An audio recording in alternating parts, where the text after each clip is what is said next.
Dear students, अस्सलाम वालेकुम। कैसे हैं आप सब? उम्मीद करता हूं कि आप सब ठीक होंगे। आज हम ई कैट की एक और वीडियो जो है वो करने जा रहे हैं, जिसमें हम ऑलमोस्ट 12 MCQs को जो है वो डिस्कस करेंगे। आज की वीडियो ये ई कैट की सीरीज़ की एक और वीडियो है, ऑलमोस्ट 9th वीडियो ये हम करने जा रहे हैं। और आज की वीडियो का जो टॉपिक है वो है वेव ऑप्टिक्स, फिज़िकल ऑप्टिक्स या फिर वेव ऑप्टिक्स भी हम इसको कह सकते हैं। तो इसमें हम 12 MCQs को जो है वो डिस्कस करेंगे, और ये तमाम ही MCQs बहुत ही ज़्यादा इम्पॉर्टेंट हैं ई कैट और MD कैट के एग्ज़ाम्स के हवाले से। रिपीटेड MCQs और जो की पॉइंट्स के MCQs होते हैं उसको हमने इस वीडियो में आज डिस्कस करना है। 12 MCQs आज हम डिस्कस करेंगे इस वीडियो में। वैसे तो इतने ज़्यादा MCQs फिज़िकल ऑप्टिक्स से नहीं आते, लेकिन जो आते हैं वो थोड़े से जो है वो टेक्निकल और लॉजिकल होते हैं, तो उसको समझने की ज़्यादा ज़रूरत होती है। तो अगर आपने टॉपिक्स को अच्छे से अंडरस्टैंड किया हुआ होगा, जो है वो कॉन्सेप्ट क्लियर होंगे, तो आप बासानी MCQs को अटैम्प्ट कर सकते हैं। MCQs जो है वो उसके ऑप्शन करेक्ट कर सकते हैं। प्रीवियस वीडियो हमने जो है वो ऑसिलेशन और वेव के बारे में बनाई है, जिसमें हमने ऑलमोस्ट 22 MCQs को डिस्कस किया है। अगर वो वीडियो आपने नहीं देखा तो डिस्क्रिप्शन में लिंक आपको मिल जाएगा, वो आप लाजमी देख लें। आज की वीडियो हम स्टार्ट करते हैं। Let start.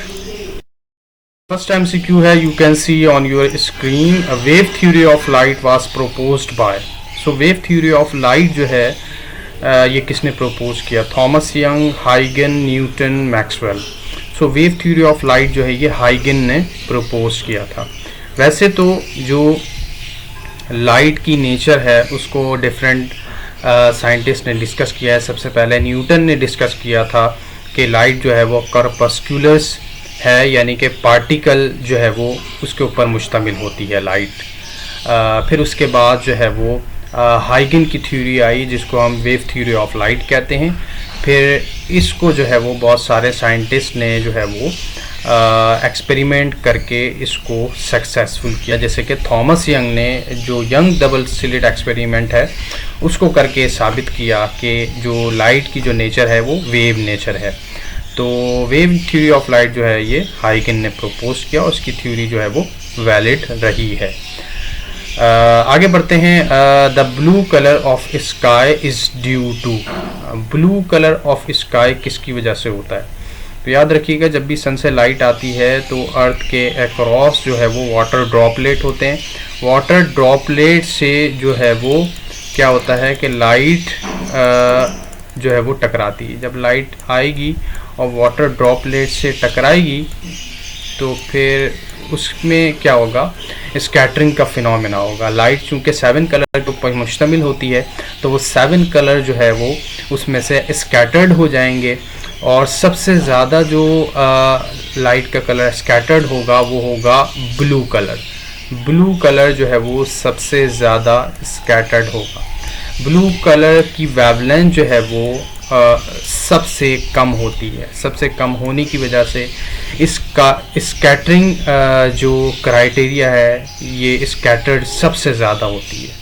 तो लिहाजा स्कैटर्ड ज़्यादा होने की वजह से जो है वो जो स्काई का कलर है वो हमें ब्लू नज़र आता है, ब्लू लाइट के स्कैटर्ड होने की वजह से। बाकी इसके अलावा जितनी भी लाइट के कलर हैं उनकी वेवलेंथ ज़्यादा होने की वजह से वो कम स्कैटर्ड होते हैं। लिहाजा वो जो है वो हमें नज़र नहीं आते, लेकिन ब्लू कलर जो है वो नज़र आता है स्काई का, वो इस स्कैटरिंग फिनोमेना की वजह से होता है। यहाँ पे आप ऑप्शन देखें, रिफ्लेक्शन, रिफ्रैक्शन, पोलराइजेशन है, और उसके बाद है D, scattering. D option is correct, scattering. Next MCQ, which one of the following is monochromatic light source. Monochromatic light source वो सोर्स होती है कि जो सिंगल कलर हो, या फिर आप इसको और मोर प्रिसाइज करते हैं तो सिंगल वेवलेंथ की जो लाइट होती है वो जो है वो मोनोक्रोमेटिक लाइट उसको हम कहते हैं, सिंगल वेवलेंथ वाली। तो यहाँ पे अगर हम देखें तो light from the simple lamp से जो लाइट निकलती है वो वाइट लाइट होती है और उसके ऑलमोस्ट 7 कलर होते हैं, जबकि सोडियम लैम्प जो है इससे जो लाइट निकलती है ये सिंगल कलर की होती है। इसको हम मोनोक्रोमेटिक लाइट कहते हैं। और ऑलमोस्ट जो सोडियम लैम्प से जो लाइट निकलती है ये येलो लाइट होती है, और येलो लाइट जो है ये सिंगल कलर होता है इसका, और जो है ये इसको हम मोनोक्रोमेटिक लाइट जो है वो सोर्स कह सकते हैं। फ्लोरेसेंट लाइट को अगर हम देखें तो इसमें भी ऑलमोस्ट कलर का जो है वो मिक्सचर होता है, और नियॉन लैम्प भी जो है वो ये डिफरेंट कलर की लाइट का मिक्सचर है। So option B is correct, sodium light. Next है द रिफरेंस एंड डिफ्रैक्शन।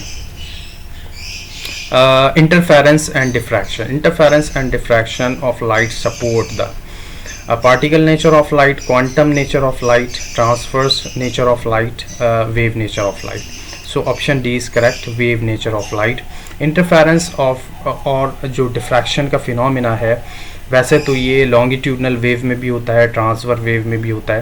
यहाँ पे ट्रांसफर वेव जो है ये ऑप्शन दिया हुआ है, लेकिन हमने देखना है जो क्लोज जो ऑप्शन है वो कौन सा है। यहाँ पे जो है वो वेव नेचर ऑफ लाइट जो है ये क्लोज ऑप्शन है इस एमसीक्यूज के अंदर, क्योंकि वेव नेचर जो है ट्रांसफर नेचर भी एक पार्ट है वेव नेचर का।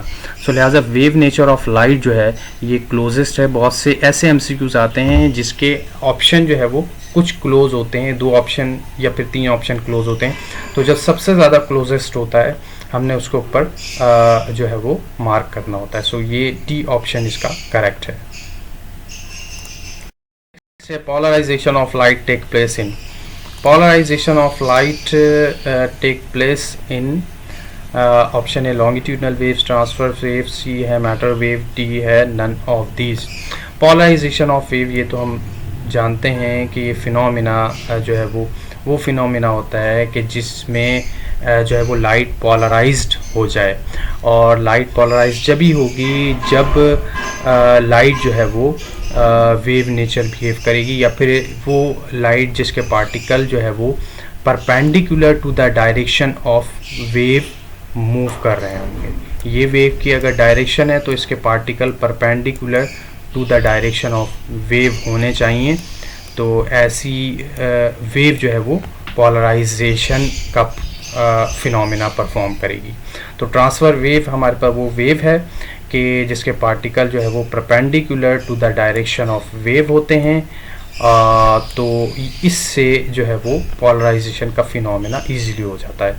सो option B is correct, transverse wave. Next है longitudinal waves do not exhibit. Longitudinal waves जो है वो क्या एग्जिबिट नहीं करेगी। ऑप्शन डी में diffraction, polarisation, reflection, refraction. Diffraction जो है वो ये फिनोमिना हो जाता है, लॉन्गिट्यूडनल वेव जो है ये फिनोमिना परफॉर्म कर लेती है। इसी तरह से रिफ्लेक्शन का फिनोमिना भी परफॉर्म हो जाता है, और रिफ्रैक्शन का, रिफ्लेक्शन और रिफ्रैक्शन और डिफ्रैक्शन 3 फिनोमिना परफॉर्म हो जाते हैं, जबकि पोलराइजेशन ये परफॉर्म नहीं होता। So B option is correct, longitudinal waves do not exhibit polarisation. Next है the wavelength of light on the average is given bye.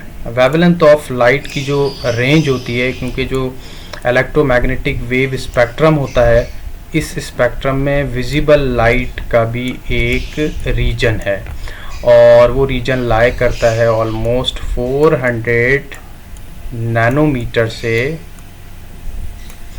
700 nanometre, 700 nanometre. ये जो है वो वेवलेंथ की रेंज है विजिबल लाइट के लिए। अब इससे अगर हम देखें, निकालें, इसको हम सॉल्व करें इस ऑप्शन के हवाले से, तो यहाँ पर जो है वो अगर हम इसको इस तरह से भी लिख सकते हैं 4 × 10⁻⁻⁷ to 7 × 10⁻⁻⁷।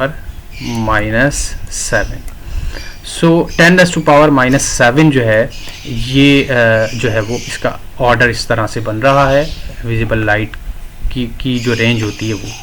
अब ऑप्शन में अगर देखें तो जो क्लोजेस्ट ऑप्शन है वो हम देखेंगे, क्योंकि वही जो है वो एवरेज इसकी वेवलेंथ बनेगी। पहला ऑप्शन नहीं है, ठीक है, इसी तरह से दूसरा ऑप्शन भी नहीं है, तीसरा ऑप्शन भी नहीं है, चौथा ऑप्शन इसके क्लोज है क्योंकि 10⁻⁻7 है और यहाँ पे भी 10⁻⁻7 है। So D option is correct. Next है when ray of light enters glass from air. जब लाइट जो है वो हमेशा किसी ग्लास के अंदर इंटर होगी, किसी भी ग्लास के अंदर इंटर होगी तो उसमें चेंजेस क्या आएंगी, तो इसमें चेंजेस जो है वो वेवलेंथ की आती है और उसकी स्पीड की आती है। तो जब लाइट इंटर होगी किसी भी मीडियम के अंदर तो उसकी स्पीड डिक्रीज हो जाती है, वेलोसिटी डिक्रीज होगी, अल्टीमेटली वेवलेंथ भी डिक्रीज हो जाएगी और जो फ्रीक्वेंसी होगी ये कांस्टेंट रहेगी, क्योंकि तीन चीज़ों का यहाँ पे रिलेशन है, v is equal to F lambda. अगर वेव इक्वेशन में हम देखें या वेव वेलोसिटी के रिलेशन में देखें तो ये इन तीन का रिलेशन है, फ्रीक्वेंसी को कांस्टेंट रखते हैं तो ये दोनों चीज़ें जो है वो इंटरचेंज होती हैं। तो ये जो है वो इस वजह से वेवलेंथ डिक्रीज होगी। हाँ, अगर ग्लास से अगर ये ऊपर जाएगी लाइट तो फिर जो है वो वेवलेंथ इंक्रीज हो जाएगी क्योंकि स्पीड बढ़ जाती है इस वजह से। So option B is correct, its wavelength decreases. Next है the wavelength of X-rays is of the order of. X-rays की जो वेवलेंथ होती है बहुत ज़्यादा जो है वो स्मॉलेस्ट होती है, बहुत छोटी होती है। ऑर्डर में अगर हम देखें तो 10⁻⁻10 जो है वो मीटर इसका ऑर्डर होता है, 10⁻⁻10 मीटर, ये इतना जो है वो इसका ऑर्डर होता है, जिससे जो है ये शॉर्टेस्ट वेवलेंथ कहलाती है। और अगर हम यहाँ पे ऑप्शन देखें तो यहाँ पे जो है वो ये सी जो है वो ऑप्शन इसका करेक्ट है। अब सी ऑप्शन जो है ये 1 एंगस्ट्रॉम है। एंगस्ट्रॉम क्या होता है? एंगस्ट्रॉम ये इसका सिंबल है। 1 एंगस्ट्रॉम जो है ये बराबर है 10⁻⁻10 मीटर के। ये लेंथ का यूनिट है एंगस्ट्रॉम, बहुत माइक्रो लेवल पे या माइक्रो लेवल पे हम इसको कह सकते हैं, ये इसका यूनिट है। जिस तरह से नैनोमीटर होता है और माइक्रोमीटर होता है, इसी तरह से एंगस्ट्रॉम भी लेंथ का ही यूनिट है जिसका ऑर्डर ये है। एक जो है वो लेंथ का यूनिट लाइट ईयर भी होता है। लाइट ईयर ये एस्ट्रोनॉमिकल जो है वो यूनिट कहलाता है और इसका ऑर्डर होता है ऑलमोस्ट 10⁻15 मीटर। ये एस्ट्रोनॉमिकल यूनिट है क्योंकि वहाँ पर बहुत ज़्यादा लेंथ जो है वो एक्वायर करती है लाइट, क्योंकि लाइट की स्पीड बहुत ज़्यादा होती है। सो लिहाजा ये एस्ट्रोनॉमिकल यूनिट है। अगर आ जाए तो जो है वो किसी क्वेश्चन में आपने अटैम्प्ट करना है। और अगर हम छोटे माइक्रो लेवल पे बात करें तो 1 एंगस्ट्रॉम बराबर है 10⁻⁻10 मीटर के। नेक्स्ट है electromagnetic wave theory was developed by. So हमने वेव थ्योरी की बात की कि सबसे पहले जो है वो न्यूटन ने जो है वो लाइट की थ्योरी पेश की, फिर उसके बाद हाइगन की लाइट थ्योरी है उसको काफ़ी साइंटिस्ट ने एक्सेप्ट किया। फिर उसके बाद जो है वो 19th सेंचुरी के स्टार्ट में या फिर 18th सेंचुरी के एंड में जो है वो एक थ्योरी पेश की गई इलेक्ट्रोमैग्नेटिक वेव थ्योरी। इसका मतलब था कि लाइट जो है वो कंसिस्ट करती है इलेक्ट्रिक फील्ड और मैग्नेटिक फील्ड के ऊपर, ठीक है। Light consist of oscillating electric field and magnetic field. तो ये भी थ्योरी जो है वो एक्सेप्टेबल हुई काफ़ी जो है वो अरसे तक, और ये पेश की मैक्सवेल ने, James Clerk Maxwell. So option C is correct. So ये स्टूडेंट्स हमने जो है वो ऑलमोस्ट जो है वो 12 MCQs डिस्कस की, जो कि ई-कैट MD-कैट के हवाले से बहुत ही ज़्यादा इम्पॉर्टेंट हैं। सो उम्मीद करता हूँ ये आपको समझ में आए होंगे। इसमें कोई भी क्वेश्चन हो तो कमेंट सेक्शन में ज़रूर करें। अपना ख्याल रखें, मिलते हैं आपसे फिर नेक्स्ट वीडियो में। नेक्स्ट वीडियो हमने करनी है ऑप्टिकल इंस्ट्रूमेंट के बारे में, या फिर रे ऑप्टिक्स भी हम उसको कह सकते हैं। सो ये वो हम नेक्स्ट वीडियोस की करेंगे। इसमें अगर कोई क्वेश्चन हो तो कमेंट सेक्शन में ज़रूर करें। मिलते हैं आपसे नेक्स्ट वीडियो में, जब तक के लिए थैंक यू सो मच। अल्लाह हाफ़िज़।